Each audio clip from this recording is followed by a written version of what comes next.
Hi there, it's Monica from the Guru Intelligence Network here, and I'm here today talking about why the oil and gas industry is not going away despite all of our politicians trying to kill our oil and gas industries, both in Canada and the United States. There's a reason why the oil and gas industry is actually increasing in demand, not decreasing, and will continue to do so in the future. So what exactly is driving this demand? Well, we need to look at, first of all, what does oil and gas produce? What products does it produce? And this would explain a lot of the reasons for that. So I went on to oilandgasinfo.ca, and they have a nice little summary of items that are produced by oil and gas. And quite frankly, it's just about everything. There's nothing that you have, own, or touch that hasn't in some way been produced by or with oil and gas in some way. So here is just a small list of things that are produced and do generate oil and gas. For your car, well, everything in that car, every part of it, the steering wheel, the seat belt, the mud flaps, the tires, the wipers, obviously the motor oil and coolant, anything that's attached to your car, like your child's car seats, that is all created in some way from oil and gas. And then we go into the bathroom, and just about everything you touch in your bathroom is again created from oil and gas in some way, shape, or form. Everything from your toothbrush, your moisturizer, your shampoo, cosmetics, eyeglasses, your dentures, all of that is produced in some way, shape, or form with oil and gas. Then we move on to clothing.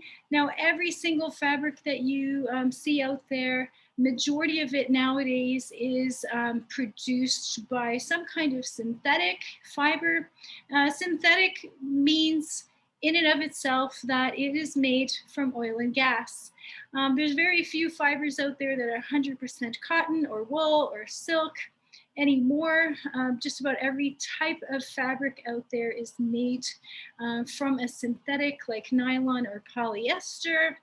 And just everything you wear, from your shoes on your feet to your fleece that you wear, your yoga pants, your jeans, your shirts, your underwear, all of that's made from oil and gas. Then moving onwards to electronics, so all of your devices, your cell phone, your tablet, your computer, your television, your video console, all of that is made from oil and gas.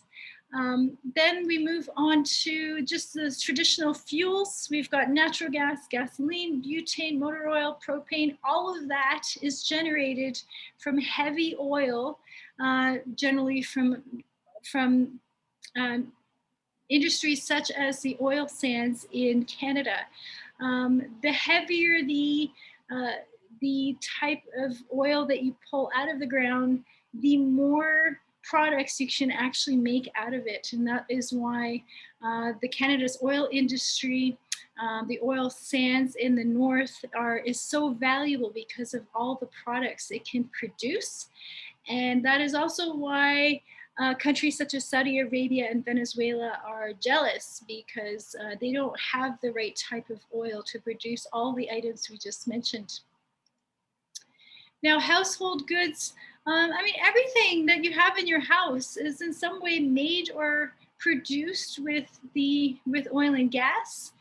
Trash bags, mops, utensils, dinnerware, all of your food containers are all made from oil and gas. Your refrigerator shelves, even your refrigerator is made out of oil and gas. Then moving on to something that is relevant today is our medical supplies.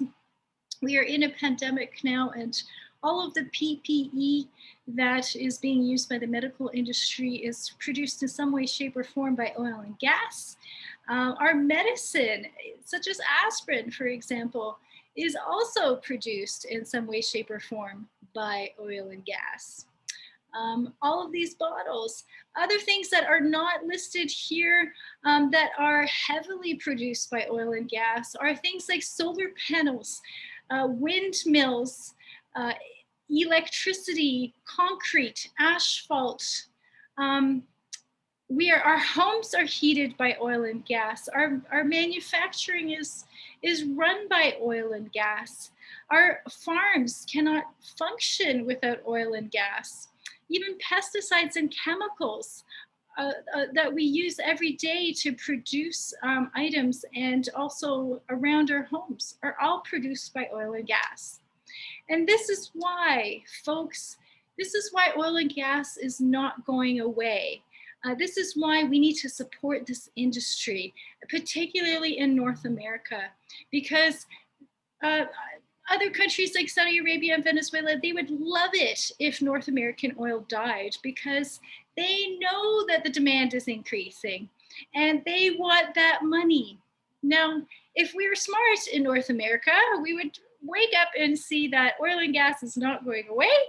And instead of letting the communist countries out there that don't treat their people very well uh, reap the rewards, we should actually be taking those profits and using it towards making the world a better place.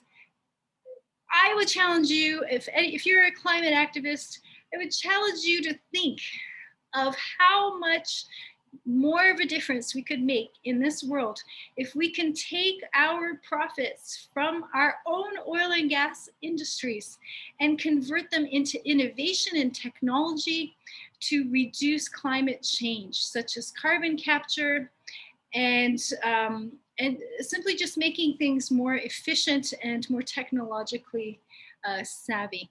So this is why oil and gas is not going away. I hope you enjoyed this video. I hope it opened your mind. I hope you realize now why oil and gas is not going away anytime soon. And we will talk to you next week on Long-Term Investing Corner. We'll talk to you later. Cheers.